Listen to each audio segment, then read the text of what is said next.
രാജ്യത്തെ ജനങ്ങൾ ഫിറ്റ്നസ് ദിനചര്യയുടെ ഭാഗമാക്കുന്നതിൽ സന്തോഷം പ്രകടിപ്പിച്ച് പ്രധാനമന്ത്രി. കശ്മീരിലെ സ്കീയിംഗ് മുതൽ ഗുജറാത്തിൽ പട്ടം പറത്തൽ വരെ എല്ലായിടത്തും കായിക ആവേശമാണ് കാണാനാകുന്നത്.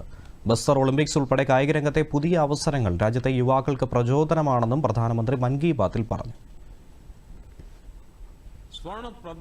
ശൈത്യകാലത്ത് കായികക്ഷമതയുമായി ബന്ധപ്പെട്ട നിരവധി പ്രവർത്തനങ്ങളാണ് രാജ്യത്തുടനീളം നടക്കുന്നതെന്ന് പ്രധാനമന്ത്രി പറഞ്ഞു. സൈക്ലിംഗ് ഉൾപ്പെടെ കായികക്ഷമതാ പ്രവർത്തനങ്ങൾക്ക് വലിയ പ്രോത്സാഹനമാണ് രാജ്യത്തുടനീളം നൽകി വരുന്നത്.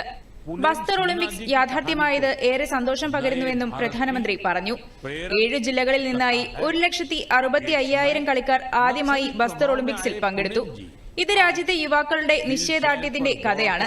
അത്ലറ്റിക്സ്, അമ്പെയ്ത്ത്, ബാഡ്മിന്റൺ, ഫുട്ബോൾ, ഹോക്കി, ഭാരോദ്വഹനം, കരാട്ടെ, കബഡി, ഖോഖോ, വോളിബോൾ തുടങ്ങി എല്ലാ കായിക ഇനങ്ങളിലും യുവാക്കൾ കഴിവ് തെളിയിച്ചു. ബസ്തർ ഒളിമ്പിക്സിലെ കായിക താരങ്ങളുടെ പ്രകടനവും പ്രതികരണങ്ങളും രാജ്യത്തെ യുവാക്കൾക്ക് നൽകുന്ന പ്രചോദനം ചെറുതല്ല. വിദൂര പ്രദേശങ്ങളിലെ യുവാക്കൾക്ക് ദേശീയ തലത്തിലെത്താൻ ബസ്തർ ഒളിമ്പിക്സ് അവസരം നൽകുന്നുവെന്ന് പ്രധാനമന്ത്രി പറഞ്ഞു.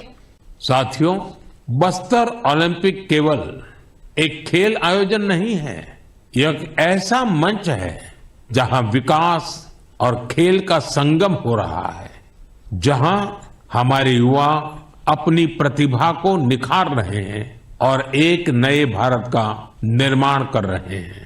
ബസ്തർ ഒളിമ്പിക്സ് ഒരു കായിക വേദി മാത്രമല്ല, ഇത് വികസനത്തിന്റെയും കായിക മത്സരങ്ങളുടെയും സംഗമവേദിയാണെന്നും യുവജനങ്ങൾക്ക് അവരുടെ കഴിവുകൾ തെളിയിക്കാനും നവഭാരതം കെട്ടിപ്പടുക്കാനും ഇത്തരം വേദികൾ ഇടമൊരുക്കുന്നുവെന്നും പ്രധാനമന്ത്രി പറഞ്ഞു.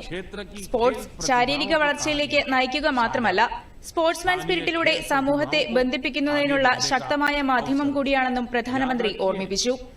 News desk, Doordarshan.